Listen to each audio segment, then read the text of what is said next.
Os debates e as decisões que moldam o nosso continente, a seguir em Europeans. Quando o senhor de Snoek parte para o mar, já não o faz para pescar. O holandês vendeu toda a sua frota há uns anos e comprou um barco mais pequeno para levar os turistas desde o porto da pequena vila de Urk em passeios pelo mar. Snert tem uma família numerosa, como muitos dos habitantes de Urk, 3 irmãs e 9 irmãos. A vila de Urk é conhecida por toda a Holanda devido ao seu dialeto local e às suas raízes conservadoras e protestantes. Para além disto, Urk ficou conhecida por toda a Europa depois do referendo europeu de maio de 2005. 9 em 10 habitantes da vila votaram contra o Tratado Constitucional Europeu. Senhor de Snoek parece fugir à regra. No boletim de voto colocou a cruz no quadrado do sim. Eu votei sim, porque há algum tempo atrás costumava pescar também em barcos alemães. Em Urk chegámos a usar cotas de pesca alemãs e cerca de 80% dos pescadores da vila pescam em águas estrangeiras. Pescamos nomeadamente em águas dinamarquesas. Por isso não faz sentido dizer não à Europa. Dizer não significa que não podemos pescar em águas estrangeiras.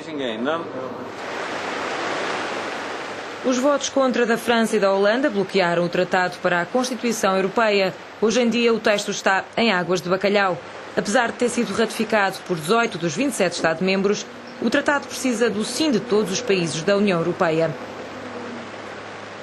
Em 2005, os resultados do referendo na Holanda foram ambíguos. 62% dos eleitores disseram não. A mais alta taxa de defensores do não concentrou-se na vila de Urk.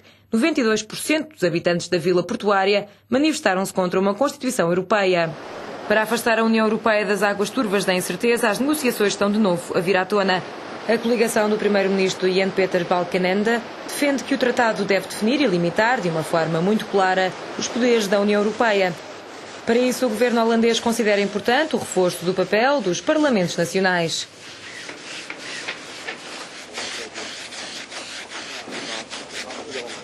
Em Haia, a capital administrativa, a Euronews falou com Frans Timmermans, ministro dos Assuntos Europeus. A mensagem foi clara: os holandeses querem um tratado, mas não uma Constituição Europeia.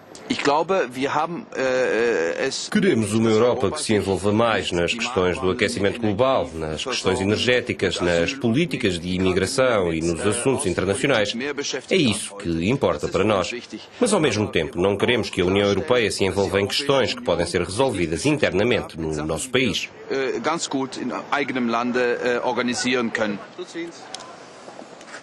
Se os parceiros europeus decidirem avançar com um novo tratado, sem elementos constitucionais como uma bandeira europeia, um hino ou outros símbolos de Estado, o governo de Jan Peter Balkenende poderá ratificar o texto no Parlamento.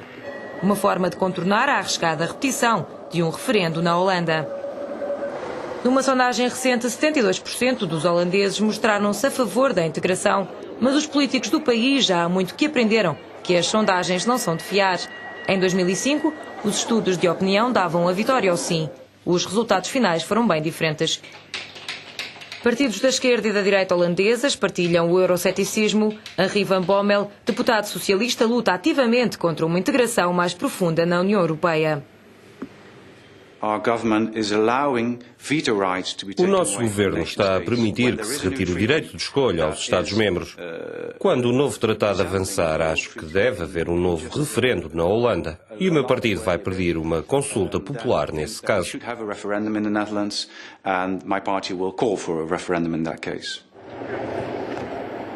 De volta a Urk, a pequena vila foi uma das primeiras a fazer leilões de peixe e transformou-se desde o início do século XX num dos 3 maiores mercados pescatórios da Europa. A maior parte dos pescadores não quer prestar declarações à Euronews, não estão interessados na Europa nem no Tratado Constitucional Europeu. Para eles, a Europa resume-se às questões relacionadas com as cotas de pesca.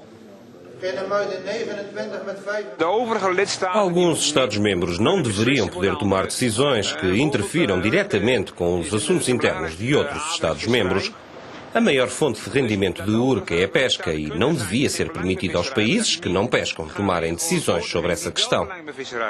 O presidente do município de Urk explica que há 20 anos mais de 600 barcos estavam ancorados no porto da vila. Hoje este número baixou para 100. As culpas essas são atiradas para Bruxelas. A população de Urk sente-se supervalorizada pelos países mais poderosos da União Europeia. Países maiores, como a França ou a Espanha, têm mais influência na Europa do que nós.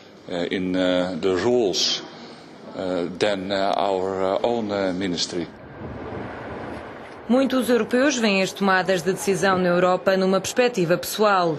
Questões como as cotas de pesca ou a integração da Turquia levam a discussão para dentro de casa. Mas em Urk o debate está muito virado para a religião. A maioria dos 17 mil habitantes da vila são protestantes convictos. O reverendo Van Duivenbode opôs-se ao projeto constitucional europeu porque, para uma comunidade de pessoas tão crentes, é inadmissível que o nome de Deus tenha ficado fora da proposta, defende. O sentimento de ceticismo contra a Europa que se encontra em Urk pode ser explicado com uma breve visita ao museu local. Até 1939, Urk era uma ilha isolada. A construção de um dique fez com que a vila fosse integrada no território dos Países Baixos. Nessa altura, os habitantes recusaram tornar-se agricultores e continuaram com a sua profissão, a pesca. O diretor do museu acrescenta ainda que a religião tem um grande peso na comunidade. A identidade religiosa é muito importante para o povo de Urk. Adotar uma Constituição Europeia poderia resultar numa perda de identidade. É isso que as pessoas de Urk temem acima de tudo.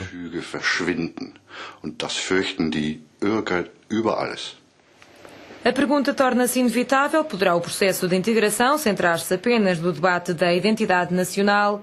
Perguntamos a Alfred Pijpers, responsável pelo Instituto Holandês de Relações Internacionais e um dos maiores especialistas na área, que conselhos gostaria de dar aos líderes europeus.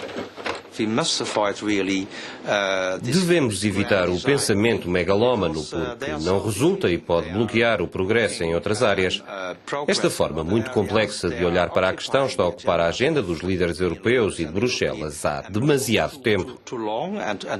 As dúvidas persistem. Qual o próximo passo a seguir? Deverá a Europa ter medo de um novo referendo? Ou, pelo contrário, deverá abraçar a democracia direta? Perguntamos que conselho pode dar Menata Van Coila, membro da direção do Movimento Europeu. Bem, a experiência de 2005 mostrou que um referendo pode proporcionar um debate alargado na Holanda, coisa que não tinha acontecido antes. Esse é o lado positivo do referendo e os políticos não devem ter medo disso. Olhemos em frente para o futuro da Constituição Europeia. 2009 é a data prevista para um novo tratado. Na Europa há quem sugira que a próxima eleição para o Parlamento Europeu englobe também um referendo para um tratado pan-europeu. Mas na Holanda a classe política ainda tem medo que a consulta popular leve de novo o país à incerteza e que assim fique durante mais uns anos.